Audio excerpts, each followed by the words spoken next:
So what I do want to say is that some of the things that I will be discussing may be very triggering for some people. So I am asking as best as possible that people hold their questions to the end. I know sometimes that is difficult to hold your questions to the end, so meaning that you may forget or things like that. Just jot it down so that you can remember to ask the question at the end. And the reason being is some things are so nuanced that I don't want to spend a lot of time on it and not get through the presentation. So that's one thing. And you can start with exercise. So let's start with establishing some rules. 1, try as best as you can to listen without defensiveness. Because once you become triggered and defensive, a lot of times it's hard to focus on the message. You start to focus on your feelings. And I do not want you to miss some viable opportunities to heal and grow through this presentation. No public shaming, right? And so meaning that please be mindful that if you see somebody else is triggered or you feel like that's your wife or that's your husband and you're like, yeah, that person right there, please refrain from that and try to have some confidentiality when it comes to when people decide to share. Obviously, I can't control that. However, I want us to be mindful that that is your brother or sister in Islam. So please be mindful of not shaming them and holding their confidence. Next, this is not a debate about if polygyny is permissible or if it's permissible for you. This is really to deep dive into how polygyny is practiced with taqwa and emotional responsibility. So we're not going into, well, what if a man has this? We're not going through that. We're just discussing how we can function and thrive in polygyny, not on if your husband or you are capable of being in polygyny. This presentation is about you. So focusing on what your husband or wife does is not going to help you grow in your marriage. What helps you grow in your marriage is focusing on you. So what I want everybody to just really think about it right now is, what does Allah want to heal or correct in me today?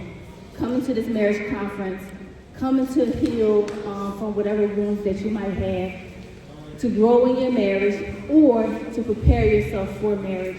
So I'm gonna just give you just a little bit of time to think about what your goal is for when you leave here and what you can take away. All right, so I'll just give you a little bit of time for that. Mr. Sharif, you can go to the next one.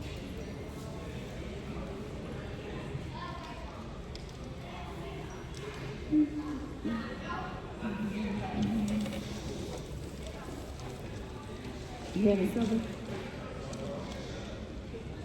You need me to go ahead and press again? I did on purpose. So, the meaning of sabr, right? Because some people, they just translate it as just having patience, right? But if anybody knows anything about Arabic, it's a lot of root words with certain meanings, right? So it comes from sabara, which signifies endurance, perseverance, steadfastness, and self-reliance, and trying to actively do something. So when people tell you that you're coming to them with a problem, they say, have sabr, right? And it's like, when I came to you, it's indication that I'm having sabr, right? It's not just passively waiting for things to happen. You have to actually do things to show your sabr, right? It's actively doing something. You don't just sit there and wait around. You can go to the next one. All right. So some of the problems that we have in our marriages is, one, lack of communication about our needs, right? And so we will because people have been shut down. You'll be like, I have a need for this. And they're like, have supper. You know, I have a need for that. Have supper. Oh, he doesn't help me with the kids. Have supper. Oh, she doesn't give me my rights. Oh, have supper. She's not doing any cooking, cleaning, nothing doesn't work, and she's just saying that she's just depressed. Have supper. And unfortunately, that's not how we have marriages that are thriving, like it should be said. So denial of personal needs. So then I have a need, I did communicate it, but then it's being shut down, so then I'm just going to deny that I need that, which causes internal suffering. Lack of acceptance of the decree of the law, right?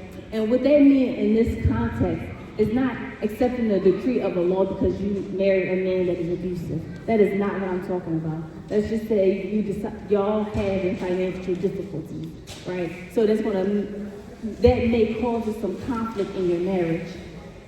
That's a lack of acceptance of what is happening in your marriage. And what I mean by financial difficulties, I'm not talking about someone who can't keep a job and can't pay the bills. I'm talking about someone that they may have had a job, they lost it because of layoffs or anything that's happening that is outside of the person's control. Not returning things back to Allah and His Messenger, right? And so, meaning that you will have a conflict. One person may say, hey, the Prophet ﷺ said, and they'll be like, yeah, but that's not how I feel. That's not what this or not that. Granted, I do understand the contextual purposes of spiritual abuse, but we're talking about in a normal conversation that you and someone is having that guys should always be returning things back to Allah and His Messenger. Right? Not people that weaponizes the religion, but just genuinely trying to make the relationship more copacetic and deny the spiritual abuse. So, some tests that happens in polygyny. The test of power, the test of justice, jealousy, communication, emotional maturity, trust in the law, tawakkuf, test of intentions, and test of leadership. So, the test of power, this is going to be mostly for men, right? Polygyny gives a man more access to more emotional access, right? Meaning that obviously if you have more than one wife, you know, when you are having difficulties and troubles and things like that, you have two wives that you can go to. She just has one if it's with you. So you have more access to emotional support. You have more influence over multiple families. And you have more dependency from multiple people, meaning you can depend and rely on people for support within your family unit. However, the test was, will you use that power to serve or control, right? Because when you're in a position of power, your power should be used to serve your family. And I always tell people, I don't envy a man. I would never want to be in a man's shoes because supporting, taking yourself, if you step back and put yourself in a position truly of power, you should be there to serve your family. Whatever that looks like when you develop your family. So you should be there to serve, not just take. So some common failures for a man that's in polygyny: playing wives against each other. I've seen this time and time again. Meaning, to give you an example, I had a wife who the husband used to ask his other wife to go out in public with his wife to make sure that she wasn't cheating. Yeah, you heard correctly. He would ask his other wife to go out in public with his other wife to do shopping, clothes shopping, and everything because he wanted to make sure that she wasn't cheating. Unacceptable. If you feel like you have to do all of that, maybe that's not the person for you, right? Because then the other wife, she used to start planning stuff at the house. It was really, really messy. Discussing your wives' businesses to your other wives. Not acceptable. Your wives should not know about another person's business, especially if they don't want the other person to know. Especially if you know they're not really getting along. Do not expose your wife's business to your other wives. 1, withholding affection as punishment, right? Because ultimately, right, you have another wife to go to get your needs met. They do not. So you have to be mindful of withholding affection. And then lastly, hiding behind, I'm the leader to avoid accountability. If you are a leader, you should be the most accountable person in the family system, because a lot of burdens do fall on you as a husband, and so you have to take ownership of the direction of your family. So the supper in this context is restraining the ego and not suppressing the wives. The test of justice. Allah did not make justice optional in polygyny. It is not optional. However, my apologies. However, sometimes people confuse justice with fairness, right? And so I'm going to tell you the difference, right? Justice is if you have 2 wives, one wife has 5 children, the other one has 1. I'm just going to say. But you give them both $200 for food. Is that justice? It's fair. They both got the same amount, but it's not just. A more just approach would be, let me give $100 per person for whoever's in the household. And it's still contingent, because if I have a small baby and they're on formula, we all know formula high. So they may still get a little bit more based off of need. So we have to get this idea out of our minds that he got her a car, I gotta get a new car, but you just got a car, like last month. You're not gonna get another car. Or, oh, he bought her some flowers. I don't even like flowers, but I want flowers too. We gotta get out of that mindset of thinking that things should be fair, because that's not justice. It's fair, but it's not justice. So the test can be, the test is cannot be just when it's easy. It's always easy to do a lot of things when things are easy, things are going right, everybody's doing what they're supposed to do. That's easy. But the real test is, can I still be just when I'm annoyed? Can I still be just when I like one more than I love the other? Is it really just when I'm tired and I had a lot on my plate today and I'm angry at the world for whatever reason? Can I still be just? Now, I'm not asking for perfection. I'm asking for trying. So this may include time, right? So being just with time.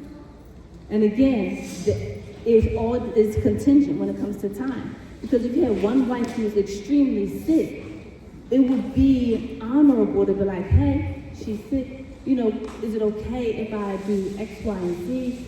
I'll make it up to you, or whatever agreement that y'all work out. But there still should be a conversation. You don't just take time from one wife to another. Emotional presence. Are you present for your wives like you should be across the board? That's maybe really, really difficult, because obviously, things are happening in your day-to-day life. You have to, those things have to be moderated. But just being mindful of, are you present, listening, transparent, sexual access, and financial security when it comes to that. So I don't believe that men fail because they are evil. I do not believe that. I am not a man hater. I believe that because they are emotionally disorganized based off of a lot of upbringing, things that are happening, societal pressures, It's a lot of factors that go into maybe why these things are not happening like they should. The test of jealousy, which usually applies to most women. So, jealousy in and of itself is not a sin, right? So, you shouldn't have to feel like you can't be jealous. You know, Aisha Anha showed jealousy in her marriage, and her husband held her accountable for her jealousy. So, how it is handled is the real test, right?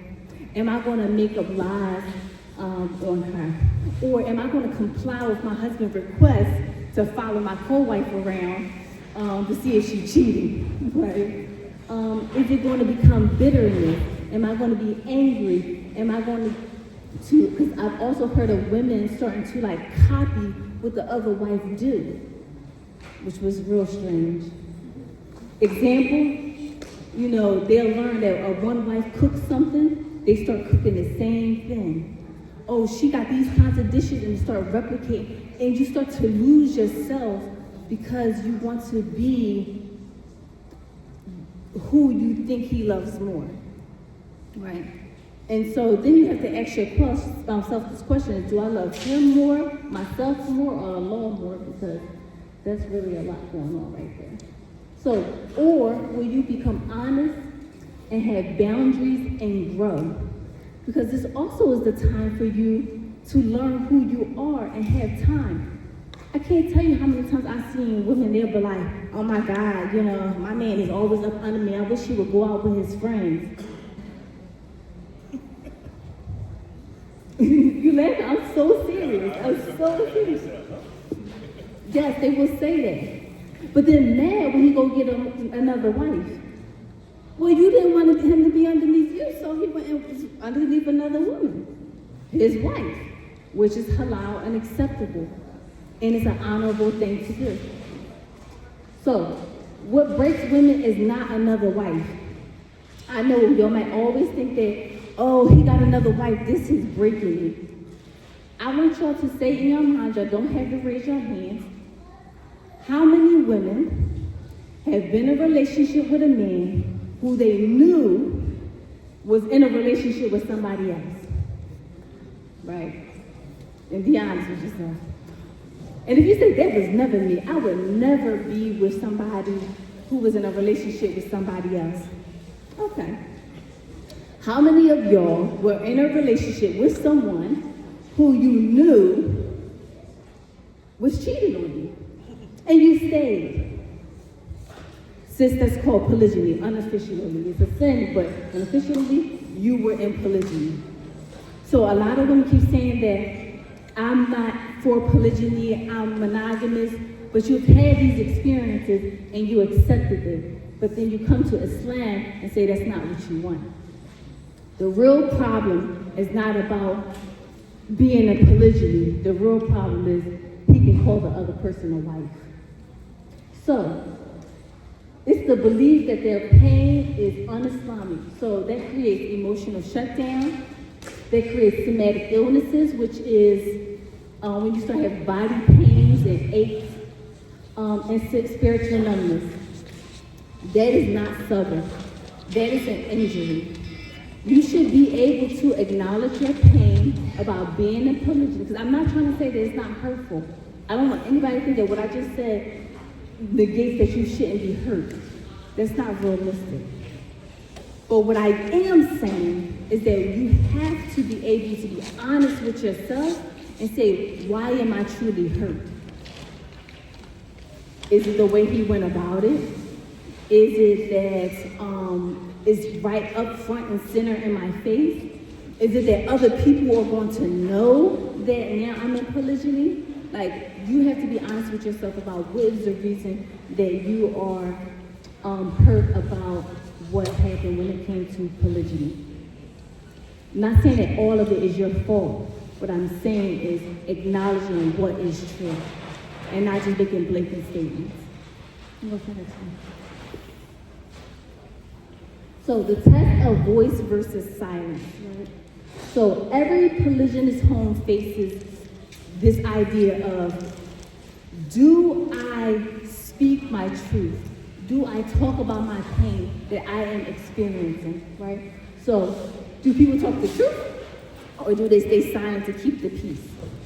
And this goes for men and women, right? Because women will maybe bring up a concern that they have about the polygynous relationship. And so because the husband doesn't want to address it, he may start to avoid it. And to keep the peace, like, he won't tell his wife the truth about their behavior. Like, sis, you're emotionally immature. This is why these problems are happening. You are whatever, blah, blah, blah. And I mean that in a nice way. I'm not saying use that language. Please don't use that language. What I am saying is being upfront with how you are feeling in the polygynous situation. This goes for men and women because both sides have pain when it comes to polygyny. It's not just one-sided. All right. So the silence feels safer short term, but truth makes it safe for the long haul, right? So you might stay silent today, but then you divorce tomorrow, right? Even if you still wanted the marriage. But if you'll talk about it and you'll work through the problems and complications that you guys are having, you will be able to have a longevity in your relationship. So the test will be, will wives be allowed to speak without retaliation? Hey, I'm feeling this type of way about being in this situation. I'm feeling this type of way because I know that my co-wife did X, Y, and Z, right? Because we all know that there are times when wives do things to each other, and it has to be addressed. 2, will husbands be allowed to talk without retaliation, right? Because ultimately, if you bring up a concern that may not be valid, I have to be able to give you correction. Are you going to retaliate against me by becoming silent? Using silence I'm not talking about silence and the fact that you're trying to protect yourself. I'm talking about the silence that's abusive. And we all know when, we start to ignore the person, we act like they don't exist, we don't talk to them anymore, or we withhold sex, or whatever the case may be, to retaliate against your husband for speaking the truth about being in this polygynous situation. Will the wife or the husband listen to each other without defensiveness? That's a prerequisite for being able to get through conflict. Because if you're defensive about what you are going through, the only person you can think about is just yourself. You have to be able to think about what the other person may be experiencing, going through too, and acknowledging their pain and discomfort. So silence, so in families, it will collapse if if silence replaces sincerity. We have to be sincere about what it is that we are going through or what we want from our partners.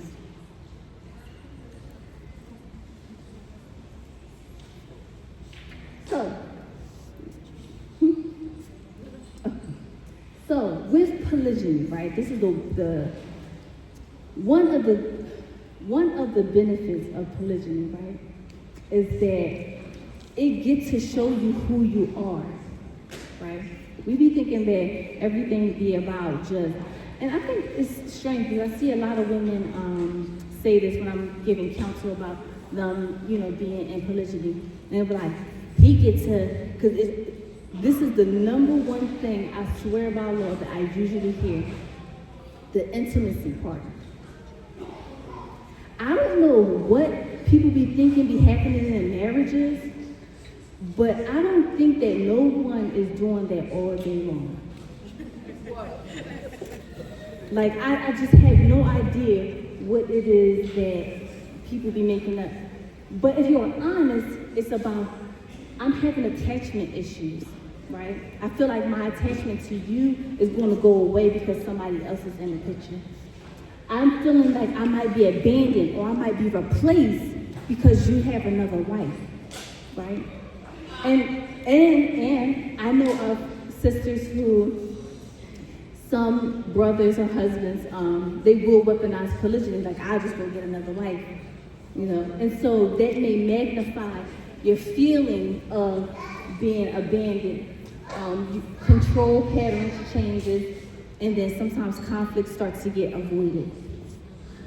And so this will magnify the issues that are going on in people's marriages, right? Because if you're already struggling with communication, it's going to be magnified, regardless on what side of the fence it is. If you are a man and you're struggling with communication, guess what? You're going to be struggling with communication at your next house, or your next house. You have to deal with your problems. Polygyny does not make your life easier. It will make it much more difficult by magnifying your wounds that you have. People who are mostly okay in monogamy often fall apart here. This is where they start to head falling apart, right? They start to fall apart because all the wounds are becoming more, obvious. So separate and polygyny means learning to regulate your emotions, to have difficult conversations, not flooding the family systems because of your emotions. And what that may look like is a woman calling her husband while he's with his other wife to argue about whatever it is that you want to argue about. That's going to translate over into the other relationship, right? And so as a husband, you have to realize, like, I know that one of my wives have difficulties with managing their emotions. So I have to implement boundaries and enforce those boundaries. So, because this is where people fall apart at. When I say fall apart, I don't know where they drop the ball is. They will say, my boundary is this. But then they don't do anything to enforce that boundary, right? So, hey, you always calling me arguing when I was my other wife. So, moving forward, the only time that I can call you or talk to you is at this time. Because you can't conduct yourself in a fashionable way. However y'all decide to do communication while they're with their other wife. But also not disappearing either, right? Because then some people, they don't address anything. You got someone who's flooding the family system with all their emotions, and they're doing way too much. And then you have people who are disappearing and not addressing anything in the marriage. This requires a lot of emotional work from both men and for women. Emotional work is really, really difficult because it requires you to be comfortable with being uncomfortable. No one likes it. It's really hard, but you have to. So, polygyny will bring moments when you feel like you are unseen, you feel like you are second, you are scared, you are replaceable, right?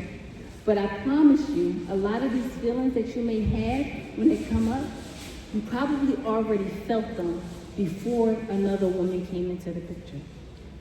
And what I mean by that is, it doesn't necessarily mean that, because sometimes people, they overstate things like, oh, it must have come from their childhood. It's not always true. We have adulthood experiences that has traumatized us and changed the way we think about ourselves.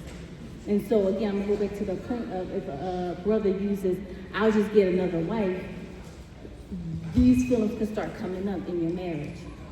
It doesn't necessarily mean that you are insecure or any of those kinds of things. These are problems that just comes up that has to be addressed. It has to be addressed because if not, more problems is going to come out of these smaller issues. Because if I'm scared, and you say, I'm not going to leave you. You are here. We're going to continue to be here every single day. What is it that I do that makes you feel scared? What is it that I do that makes you feel unseen? How can I help you through this? You get a different outcome.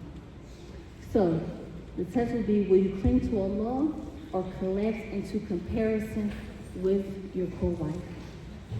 And this is where you can start to forge your iman with Allah's wajah and develop your spirituality. Focus on you and the things that you want to do now that you have some time. Yes. So, the test of intention, and this is obviously mostly for men generally, but it can be for women too, because I've met women who will go into polygyny. They're the second wife, go into polygyny, because what they want to do is destroy the other one so that they can be the only one. So, is it for the fact of you want a husband, right, so that you can fulfill half the deen and do all those kinds of things? Or is it that you want to destroy your sister in Islam, slide into her place, yada, yada, yada? Or, for men, is it for responsibility and care, or is it for ego, novelty, and entitlement? Polygyny will always reveal people's motives. I don't know, I got stuck on that. It will reveal motives with people when they're getting into polygyny. You'll be surprised how people change. So, polygyny does not test whether a man can attract or marry more than one woman, but it does test whether he can lead more than one heart, and that is a very different skill. The reason why I transitioned into this is because now I'm about to go into leadership. So, in leadership means regulating the emotional climate, right? So in a polygynous home, the husband sets the emotional temperature, right? So you come in, you upset. People feel it, So you have to be mindful of how you're walking into the home, right? Because what I find, and we all do it, this is not just unique to men, we will go to work and put on a happy face and then be mad at other people in our family. I remember some years ago, I was at work, I forgot what the conversation was about, but I said, my family deserves to get the best in me. My job gets what's left over. And so one day somebody came to me and they said, "You so mean at work." I said, "Because I was nice to my family. Sorry, you got what's left over. Today I ain't feeling it, so y'all got to get it. And then when I go home, I'm going to be happy." So if you are defensive, the home becomes tense. If you are avoidant, the house becomes unsafe. If it's inconsistent, the home can become anxious. Right? Yes. Oh, sorry. People can become anxious. But also, you got to remember, just because that says he, as women, you can control the emotional climate too. Because if you're nasty, loud, disrespectful, the home can be just as toxic. The only reason why I just said it to be about leadership. But don't think that you're off the hook as you can't control the emotional climate. True leadership means listening when it is uncomfortable, staying present when emotions arise, and not punishing honesty. Right? Because even as women, right? Matter of fact, we're just going to say leadership in general, because as women, we have responsibilities as a leader also, especially if you have children, right? You are over the children. So if you are not operating like this, you can pass that on to your children. Right? So, sober here means, can I sit inside my discomfort without needing to dominate or disappear? And so if you're looking at, because I'm looking at it from a hierarchy standpoint, right? As men, they are the leaders. Okay, women, men are the leaders.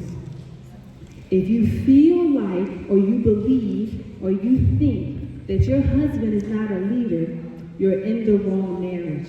And that's the responsibility that you have to take. It's not about making that person into a leader. And I think that's where a lot of things go wrong. So a man may be in charge, but the test is, do the women feel safe to be real? And then we're going to go down.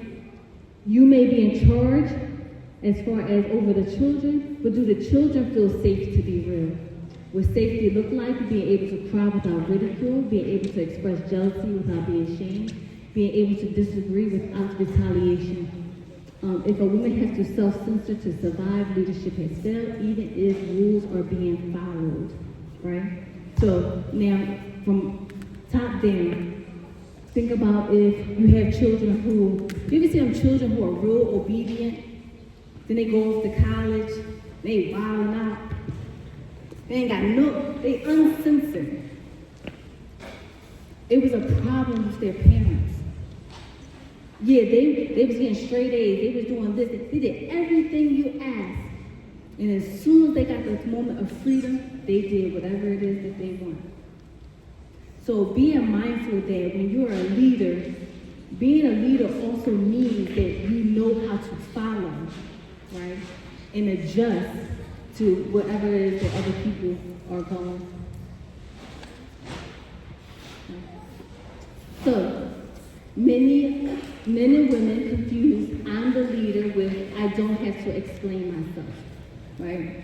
And listen, and the reason why, and it's funny because the reason why I'm kind of changing the language from up here to what I wrote to what I'm doing now is because I made the error yesterday with saying that I'm pro-women, right? I am pro-woman, absolutely, hands down. But because I love you, I'm also going to give correction, right? And so sometimes when it looks like I'm just putting all this that's directed at men, I never consider that as people, we may not still look at it and say, how can I benefit from this? And as women, we are also still leaders too. And sometimes we damage our kids. And then I have your kids in my session trying to get them to be Muslim children. Or I have them in my chair trying to learn how to relate to their mothers. Women being in emotional incest with their sons or being jealous of their daughters. So that's kind of why I'm kind of changing the language, just so I'm making it very, very clear that this is not an attack on men. This is leadership in general, because that's important for people to understand. So I don't have to explain myself. Now, sometimes it's very appropriate to say to somebody, I'm not going to explain myself about something particular. Because even though you're in a marriage, it doesn't mean that I have to tell you everything about me. Like sometimes people feel like they should have access to everything about you. It may be things that you want to keep just to yourself, and men have the option to do that. But I think that sometimes it's overstated, where it's like, well, some of the things that you're doing is also impacting me also, and I do deserve an explanation. And so that's why it's very general, and so you have to learn how to apply principles where they belong. So, in Islam, leadership increases responsibility. So, regular emotional check-ins with your wives, transparency, and repairing harm when it happens. Sabr here is meaning humbling the ego for the sake of your family. It's so important because as the leader, these are your wards. These are the people that are representing you. These are the people that, if you have harmed them, that on the day of judgment, it's going to come back. And you're going to have to answer to all those harms that you may have done to someone. You go to the next one. Leadership determines whether sabr heals or harms. When leadership is strong, women's sabr becomes noble endurance. Men's sabr becomes restraint and fairness, and the family grows in iman. That's what you want, right? You want to be a strong leader. And that's what I want for my men, okay? I want y'all to be strong, okay? Because I want it to be that when we as Muslims, we are the standard for how men conduct themselves with their women. When we are in the community, I want people to see that how we conduct ourselves as women is the standard. Some of the things that we do to each other, some people treat their dogs better. We have people people out here that treat their dogs better than how we treat our brothers and sisters in this land. And when leadership is weak, sabr becomes silent suffering. Men sabr can become silent and suffering. And men sabr can also become avoidance. And the whole family becomes traumatized. And now if you're in polygyny, now you got 2, 3, or 4 people becoming traumatized. Because things are being avoided, people are not talking. Those things have to have conversations. And because what happens also too is then if you divorce, the next marriage, a lot of times people replicate the same problem over and over and over and over. People do not change Allah does not change the condition of you until you change what is within yourself. So if you think that you're not going to get into the same relationship dynamic over and over and over again until you fix what is within yourself, you are sadly mistaken. And doing a self-reflection of your relationship and saying, these all have the same common theme. The problem is you. So, polygyny does not break people, it reveals hidden truth, who avoids, who's controlling, who loves, who fears, who trusts, who uses religion to get their way. And these things have to be a conversation. We really, really need to get out of the head of not speaking our pain, because that is the only way to get to the other side. I can't stress this enough. You have to speak your pain to get to the other side. So sabr does not equal silence or avoidance. It's a steadfastness in whatever it is that you are going through.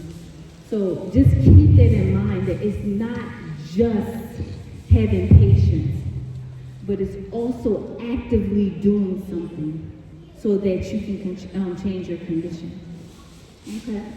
So, I put a hadith reflection in there. It says that Allah's Messenger sallallahu alaihi wasallam said, help your brother whether he is an oppressor or he is the oppressed one. People ask, oh Messenger of Allah, is it all right to help him if he is oppressed? But how do we help him if he is an oppressor? By preventing him from oppressing. Right? So, if I see someone being oppressed, it is our obligation to help the oppressed on every single level, whether it's going up. Because let's be honest, we can have women that are oppressors, okay? And being mindful that, and I'll give you a short therapeutic session that I had where a brother and a sister came and he had a baby out of wedlock for someone. And she says, I'm okay with him going over there. I just want to know that he's going over there. And I'm like, I thought I was in a twilight zone. Like, I really couldn't understand this concept. I said, how come you didn't get married to the woman? And he says, I think she just don't want me to spend money on the other woman. Mind you, they got a baby. So you're spending money. So I was like, I don't understand that concept. I said, because you are spending money, you'll have a baby together. So you're giving her money. I said, so I asked him, I said, what is the difference between what y'all doing right now and if he got married to her? And of course, and this is why I say, always be mindful of the questions that you ask people, because they're going to give you the answer that they think you want to hear. And she said, well, the difference is like, it's halal, right? Like as if that's not the biggest thing that's important. But okay. I said, no, there is no difference. He's still doing the same exact thing right now that he would have did if he was married to her. Your problem is not that he has another woman. Your problem is that you can't call her a homewrecker because now she's a wife. And that's why I said we have to really address why we might have problems in polygyny, because sometimes it don't be that you got a problem with him having another woman. It's that you don't want somebody else to be a wife. You want her to get the short end of the stick. You want to feel like you are on top. And that is oppression. That is oppression on your own soul. That is oppression on him, and there's oppression on that sister. Right? And I said, and y'all can't possibly love each other because I want gender for you. So, sabr does not mean self-erasure. So sometimes, the responsibility of having sabr for women, it does not mean that you erase yourself, because that happens a lot where women will clamp up and become silent about their pain, which causes internal struggle. Now you're having a somatic illnesses. Now you're feeling sick to your stomach. All of these things, it has to be dealt with, and you should not erase yourself because you are in polygyny. You should not be trying to act like your co-wife. You should still have your own identity as a wife in the relationship. You are not replaceable. You are the servant of Allah, and you should research how the prophet wives dealt with polygyny, right? Because some of the things that we do is we try to act as if him getting another wife, that you are somehow a victim. You're not a victim. Allah has legislated that a man can have more than one wife. That's not to say that some situations you are not a victim. It's just rethinking about your own personal situation, and are you really a victim? Because you may not be a victim. It may feel like it, but doesn't necessarily mean that it is. And speaking with dignity is ibadah, meaning communicating your problems appropriately, communicating your needs and your feelings. Some women get in polygyny, and then you start disrespecting a husband to a way that is ungodly. It's ungodly, and it's disrespect to yourself, it's disrespect to the husband, and it's disrespectful to the marriage institution. And so you have to communicate your needs appropriately. Discuss and set boundaries, right? Because just because you're in polygyny doesn't necessarily mean that y'all gotta be one big happy family where you're having picnics. You don't have to do that. Because sometimes I've heard of some weird stuff, okay? You gotta remember, I'm a trauma therapist, so I hear all the weird stuff. So, discuss and set boundaries. Make dua for your husband's marriage. Do you know what happens when you make dua for someone else? I know everybody the angel's saying for you too, right? Because what we'll do, and the reason I'm saying make dua that it works, is because what we usually do is make dua that it doesn't work. And then you are the divorced one. And you didn't even want divorce. Sometimes women will make dua that the other marriage ends. And then they're the ones that end up divorced. And you didn't even want to leave. Because you got to remember, when you make dua, angels are making dua for you too. If you are having difficulties and it's too emotionally charged, just have a break. Hey, let's talk about this in 30 minutes. Let's talk about this in an hour. Even if you need a day, let me talk about this in a day. But put a time limit on it, because you don't want to go unchecked for long periods of time. So endure you patiently, O Muhammad sallallahu alaihi wasallam. Your patience is but from Allah, and grieve not over them, and be not distressed because of what they plot. And the reason why I put this is because when you do have sabr, it is from Allah. When you have sabr, it is from Allah. So grieving over something that you do not have control over, and this is not the same as addressing your feelings with your husband. That's what I'm saying. I'm saying grieving over them, and we all know what that looks like. We're grieving over your husband taking another wife. You gotta just look at yourself in self-respect, okay? Sabr as dignity. So I put some Quran verses because sabr does have dignity attached to it. Not the sabr that we be doing, this kind of sabr. So those will be given their reward twice for what they patiently endured. And whoever endures patiently and forgives, surely this is a resolve to aspire to. And indeed, the patient will be given their reward without account. I forgot to put the verse up there. Sorry. If y'all want it, I'll give it to you. Or you can Google it. Sorry. But having sabr is definitely a dignified way of being. And that's what we all should aspire to be, is have dignity in our Islam. So when sabr is practiced correctly, and this is for both parties, it stabilizes the nervous system, right? And we were talking about that earlier. It regulates emotions, not catastrophizing, and not emotionally flooding the family system. So when your nervous system is destabilized, right? That's when everybody's going for medication management. They're so anxious. They're breaking down, they're crying.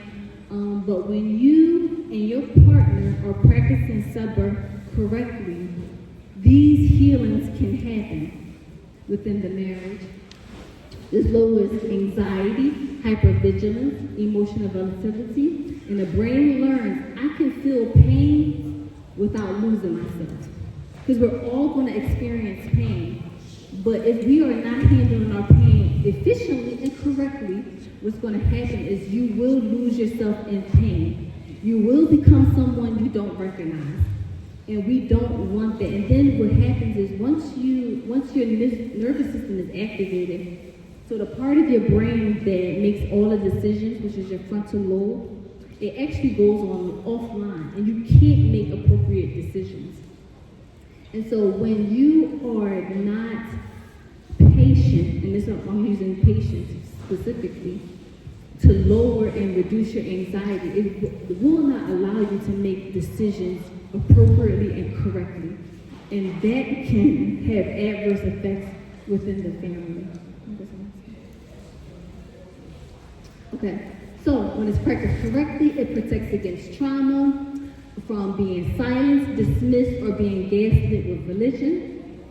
It will also allow the person to name their feelings, their reality, their emotions to be processed, and boundaries to be respected, and the psyche can stay intact. Doesn't mean you're not going to have pain, it's just that you're not going to become traumatized from the experience. Because depression and sadness is not the same. What's the next one? It reduces obsessions and comparison, right? Because we all know that women, we be like, what she had that I don't have. And really, it doesn't even matter because, let's be honest, do you really want to be everything to a person? Like, do you really want that? I don't even like it from my kids. They start knocking on the door. Like, why you knocking on my door? Get off my door. Stop knocking.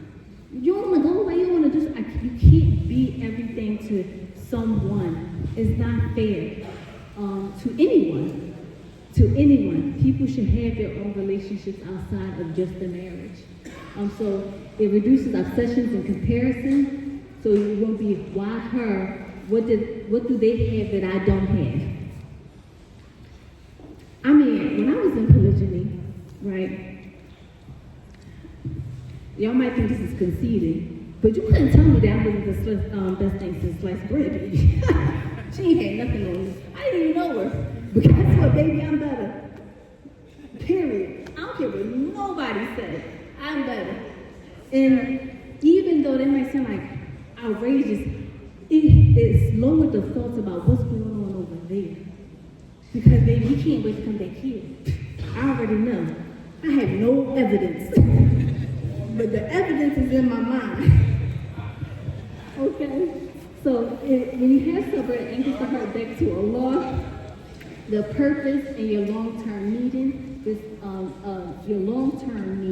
This stops rumination, jealousy loops, and erasure. Okay? I'm telling you, listen, I always say sometimes we can talk ourselves into a good time, right? And what I mean by that is you can talk yourself into depression or you can talk yourself into happiness. It's your choice.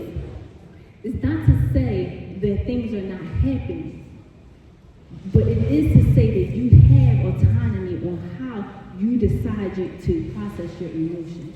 And that is on you to figure out. You can do that with support. You can do that with talking, but ultimately, it is up to you. It is up to you to figure that out.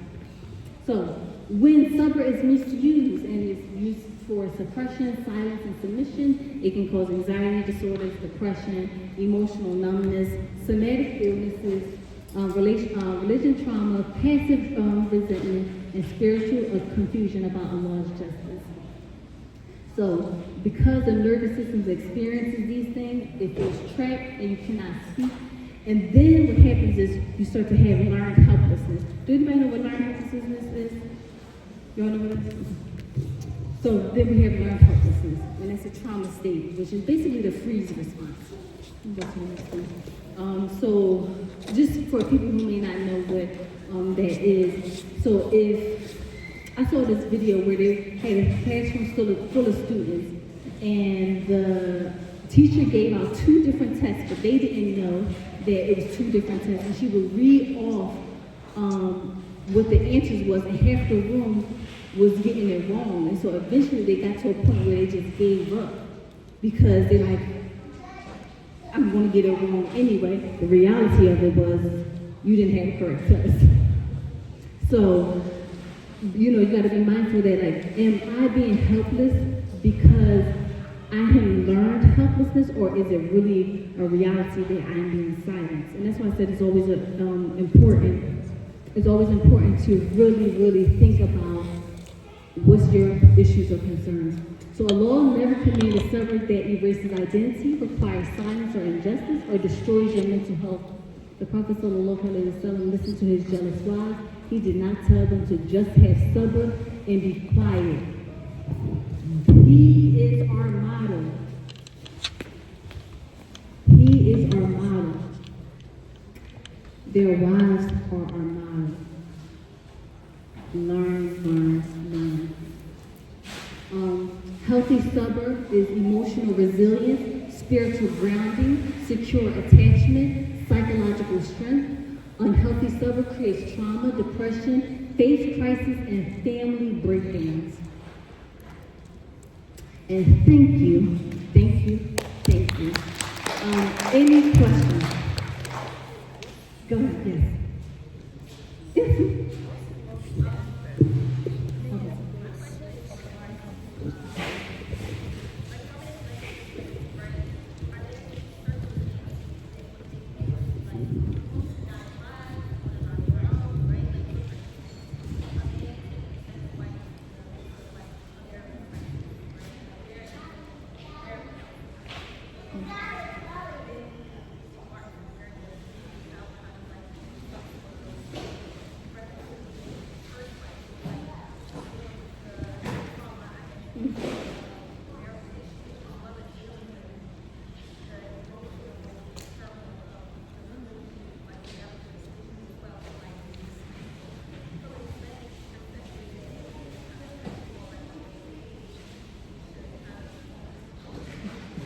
So I'm going to answer that particular question, but I'm going to add something to it.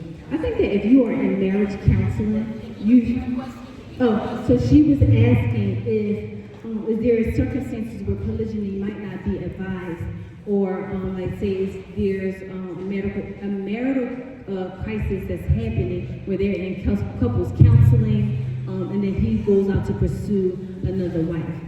And I don't know if you remember the slide where I said polygyny is going to only magnify what your problem is.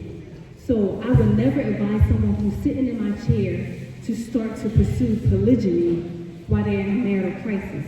Now, if y'all are in a marital crisis because he decided that he wanted to do polygyny, that's not a deterrent, because that's something that you two have to work out, but that's not going to be stopping him from what it is that he decided that he wanted to do in regards to polygyny. So it really depends on the circumstances of why you guys are in marital counseling. Because if it is for him wanting to decide to do polygyny, then I would say no. But if you're in marital counseling because y'all have true, genuine problems, he absolutely should not be pursuing polygyny. Because if you can't have one household in order, how you gonna have two?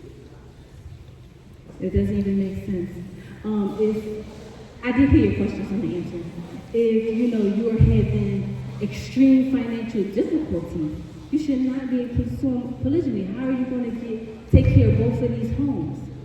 And so some of the things you have to think about is, am I emotionally, physically, financially, emotionally ready to take on another family? Because it's not just a wife that you're going to take on. If she has children, you're taking on the children. If you decide that y'all want children, you're going to have more children. That is a lot to embark upon. It's a whole nother family. So if you have to really be honest with yourself, is I'm capable of this. But also too, because I was just talking to my husband yesterday, no, actually it was somebody else, about statistically, right? Because a lot of women are like, I want monogamy. We lose our men to jail, homosexuality, just not generally being a man. As women, then we can only marry Muslim men. So our pool is like this. So if you think that you're going to find a good man that's not married, good luck. Now, I'm not saying that it can't happen, but that's highly improbable. So polygyny is meant for that everyone to have a husband, but also too, and I don't know if y'all know this, but like male children are more likely to die than female children, right? When they birth. So it's like it's already stacked against us for the amount of men that we have. So making that an obstacle and barrier is not reasonable. You should love for yourself. You should love for your sister what you love for yourself. Because your husband don't belong to you. Emotional incest. So emotional incest is where women will treat their sons like their husband. A lot when women treat their sons like their husbands. What is it called? What's the phrase again? Emotional incest. That's generally speaking. It can happen with anyone, but generally it's usually women doing that. So they will go to their sons, treat them like a king, as if that was like they should do for their husband. They would talk to them about problems and situations that they have no business talking to them about their father, which is grossly inappropriate. And then sometimes women with their daughters, they be like, my daughter is my best friend. She's 12. If your 12-year-old is your best friend, you have a huge issue. That is emotional incest. Your daughter should not be your best friend. And a lot of women do that with their children, where they will put all of their burden on their kids, and then their kids feel like they have to take care of their parents. It's not appropriate. So that's what emotional incest is. Any other questions? Yes.